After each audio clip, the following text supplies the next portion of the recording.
सांगली सध्या जो कोल्हापूर ते शास्त्री चौक ते अंकली या रस्त्याचं रुंदीकरण चालू आहे, त्यामध्ये आता भारत भीम ज्योतिरामदादा कुस्ती आखाड्याजवळ अतिक्रमण काढायचं काम चालू आहे।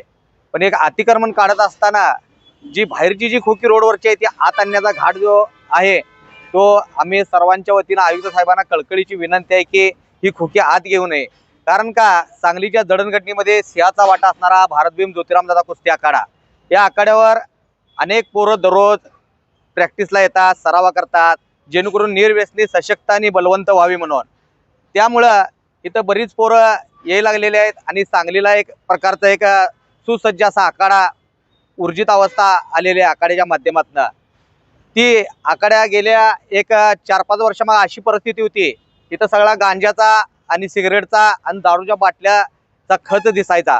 परंतु इथं सगळ्यांनी या आमच्या सर्व एका कुस्तीतल्या इथं चिंतक असतील, पैलवान असतील, या सर्वांनी प्रयत्न करून हे सर्व बंद केलेलं आहे। बाहेर जी खोकी आहेत ती एक मटक्याची आहेत, गुटक्याची आहेत, वेगवेगळ्या अवैध धंद्याची आहेत। आमचा तीव्र विरोध आहे सर्वांच्या वतीनं की ही खोकी आत जेणेकरून घालता कामा नये। घातल्यास आम्ही सर्वांच्या वतीनं आंदोलनाचा इशारा देण्यात येतोय।